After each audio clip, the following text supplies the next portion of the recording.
ಇದನ್ನ ನಾವೆಲ್ಲ ದೇಶದ ಯುವಜನರು ಸ್ವಾಗತಿಸ್ತೀವಿ. ಆದ್ರೆ ಇಲ್ಲೊಂದು ಎಚ್ಚರಿಕೆನ ನಾವು ವಿದ್ಯಾರ್ಥಿ ಯುವಜನರಲ್ಲಿ ಹಂಚ್ಕೊಳ್ಳೋದಕ್ಕೆ ಇಷ್ಟಪಡ್ತೀವಿ. ಕೇವಲ ಒಬ್ಬ ಧರ್ಮೇಂದ್ರ ಪ್ರಧಾನ್ ರೆಸಿಗ್ನೇಷನ್ ಇಂದ ಈ ದೇಶದ ಶಿಕ್ಷಣ ವ್ಯವಸ್ಥೆ ಸುಧಾರಿಸ್ತದ? ಇಲ್ಲಿರ್ತಕ್ಕಂಥ ಖಾಸಗೀಕರಣ ನಿಲ್ತದ? ಇಲ್ಲಿರ್ತಕ್ಕಂಥ ಕೋಚಿಂಗ್ ಮಾಫಿಯಾಗಳ ಅವಳಿ ಕಡಿಮೆ ಆಗ್ತದ?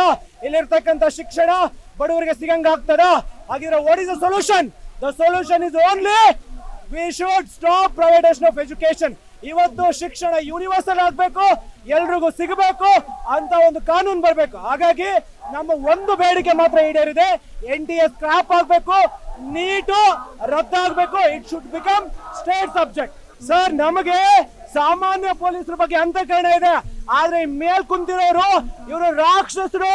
ಈ ರಾಜಕಾರಣಿಗಳು, ದೊಡ್ಡ ದೊಡ್ಡ ಆಫೀಸರ್ಗಳು, ಇವರು ಪೊಲೀಸರನ್ನ ಬಿಟ್ಟು ಅಮಾಯಕ ವಿದ್ಯಾರ್ಥಿಗಳ ಮೇಲೆ ಲಾಠಿ ಚಾರ್ಜ್ ಮಾಡ್ತಿದಾರಲ್ಲ, ನಾವು ಲಾಠಿ ಚಾರ್ಜ್ ಮಾಡಿರೋ ಪೊಲೀಸರನ್ನ ಕ್ಷಮಿಸ್ತೀವಿ, ಅವ್ರಿಗೆ ಹೂ ಕೊಡ್ತೀವಿ.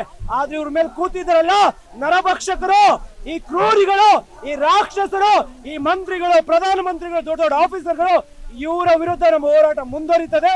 ಇದನ್ನು ಒಪ್ಪಲ್ಲ ನಾವು.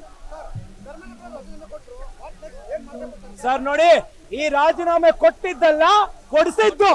25-26 ದಿನಗಳಿಂದ ಹೋರಾಟ ಮಾಡಿ ಕೋಟ್ಯಾಂತರ ಜನ ಯುವಕರು, 23ಕ್ಕೂ ಹೆಚ್ಚು ಜನ ನಮ್ಮ ನೀಟ್ ಆಸ್ಪಿರೆಂಟ್ಸ್ ಜೀವ ಕೊಟ್ಟಿದ್ದಾರೆ. ಲಕ್ಷಾಂತರ ಜನ ಯುವಕರು ಲಾಠಿ ತಿಂದಿದ್ದಾರೆ, ಹಗಲಿರುಳು ಉಪವಾಸ ಮಾಡಿದ್ದಾರೆ. ಸೋನಂ ವಾಂಗ್ಚುಕ್ ಅವರು ಉಪವಾಸ ಮಾಡಿದ್ದಾರೆ, ಅನೇಕರು ಹೋರಾಟ ಮಾಡಿದ್ದಾರೆ. ಈ ಹೋರಾಟದಿಂದ ಇವ್ರು ರಾಜೀನಾಮೆ ಕೊಡಬೇಕಾಯ್ತು.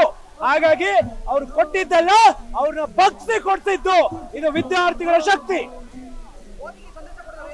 ಸರ್, ಮೋದಿ ಅವರು ಯಾವತ್ತೂ ಜನಪರ ಇರ್ಲಿಲ್ಲ, ವಿದ್ಯಾರ್ಥಿ ಯುವಕರ ಪರ ಇರ್ಲಿಲ್ಲ. ಅವ್ರು ಆಡೋದಕ್ಕೆ ಬಂದಾಗಿಂದ ಸುಳ್ಳಿನ ಕಟ್ಟೆ ಕಟ್ಟಿ ಆಡೋದಕ್ಕೆ ಬಂದ್ರು. ಇವತ್ತು ಆ ಕಟ್ಟೆ ಒಡೆದೋಗ್ತಾ ಇದೆ. ಇನ್ನು ಮನೆಗೆ ಹೋಗ್ಬೇಕು, ಅವ್ರ ಸಮಯ ಮುಗ್ದಿದೆ. ಇನ್ನೇನಿದ್ರು ಮುಂದಿನ ದಿನಗಳಲ್ಲಿ ಒಂದು ನ್ಯಾಯಯುತವಾದ ರಾಜಕೀಯಕ್ಕೆ ಒಂದು ಹೊಸ ಅಧ್ಯಾಯ ಬರಿಬೇಕು. ಮತ್ತೆ ಇದೇ ಹಳೆ ಕಾಂಗ್ರೆಸ್, JDS ಪ್ರಾದೇಶಿಕ ಪಕ್ಷಗಳಿಂದ ಈ ದೇಶದಲ್ಲಿ ಯಾವ ಬದಲಾವಣೆ ಸಾಧ್ಯ ಇಲ್ಲ. There should be a new politics, younger politics, youth politics ಬರ್ಬೇಕಂತ ನಮ್ಮ ಅಭಿಪ್ರಾಯ.